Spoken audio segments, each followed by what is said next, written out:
to the 5 top safety features on vehicles. Airbags is number 1. As I was mentioning, I was going down the highway and I witnessed a accident right after it happened. The EMS had not even gotten there yet, and this vehicle was out on a ditch. Highways are extremely dangerous here. They barely ever have rails on the sides, even near ditches, near cliffs, near embankments.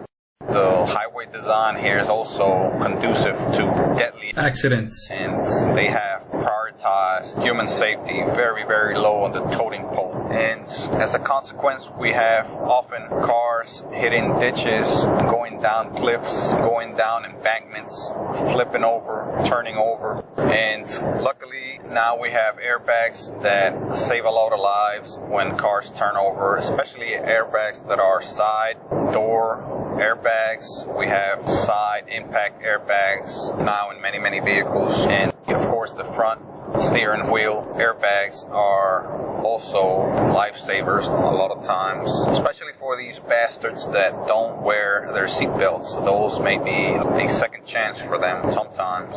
Another big development that has been, I believe, on the rise, or it's up and coming and it's increasing in numbers in vehicles, is the forward collision and warning system.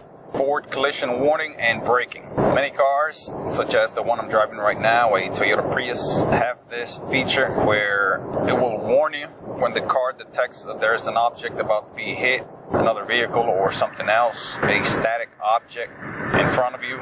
It'll warn you with a series of beeps or tones, and then if you don't react, some cars, I'm not sure about how many, will tap the brake for you. It may not stop completely, but it will at least slow down, and that can make a life or death difference in an accident with either another vehicle or even a pedestrian. So that is a big development that I hope most vehicles get, or all vehicles get. And the next best thing, even better than that, would be if it would be mandatory in vehicles. Maybe someday soon it will. Another development is the blind spot monitoring system in vehicles, where the vehicle basically will warn you when there's a vehicle on your side traveling adjacent to you as you are trying to switch lanes, and you may not be noticing, or that vehicle may be on your blind spot, or you may be just distracted. It will warn you, hey, there's a vehicle there. It will beep, give you a tone. It will vibrate, as some vehicles will, whatever. The warning method, I believe an audible method and a vibration method combined would be best.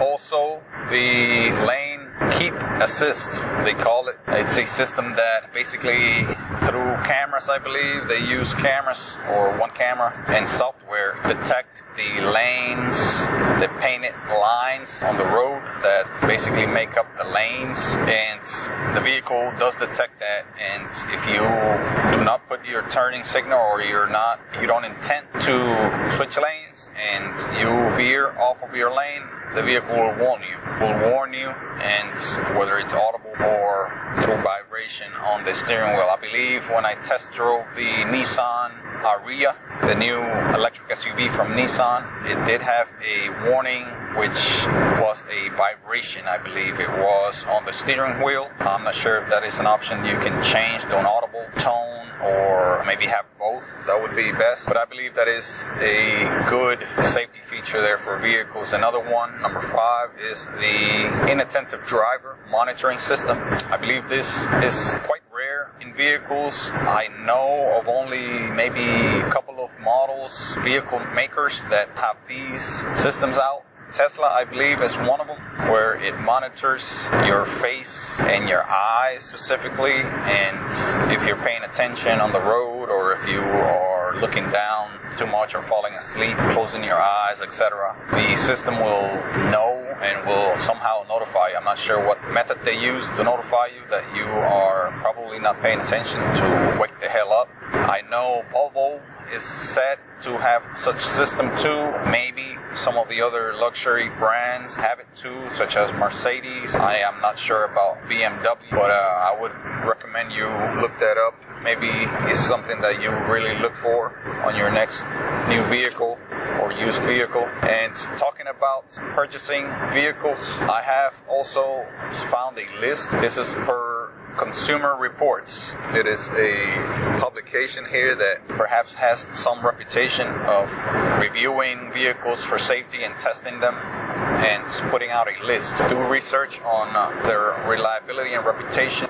But I have found out for small cars that the Acura Integra is a safe vehicle. It's listed among the safest small vehicles somehow. The Subaru Impreza is another very safe vehicle, second on the list. The Toyota Prius, refreshingly, is third on the list. And the Toyota Prius Prime is fourth on the list. So those are the top 4 safest small vehicles. So if you're looking for a mid-sized vehicle, that's basically all I'm going to list right now. You can look for that list on the Consumer Reports as safest vehicles on the road or whatever year you're looking for. For the mid-sized, safest vehicle is the Honda Accord, and the second on the list is the Hyundai Ioniq 6. I believe that may be an electric vehicle or hybrid or both, so that's refreshing to know. Second on the list for mid-size, safest vehicles. The third on the list is the Subaru Outback, and the fourth on the list is the Toyota Camry. Of course, I think that may depend on the model. Some models do not have all the safety features that Toyota offers. I believe some of them don't bring, as the one I'm driving, the lane change monitoring system. It was an option that I had to get a more expensive trim to get, and I believe that's wrong. I mean, you should not have to have more money to enjoy a safety feature from a vehicle that could be just slapped on during manufacture and just built into the price for every freaking vehicle for that manufacturer. You want as much safety as possible. Why not offer that as standard? Offer all of your safety features, all of them, as standard in every model.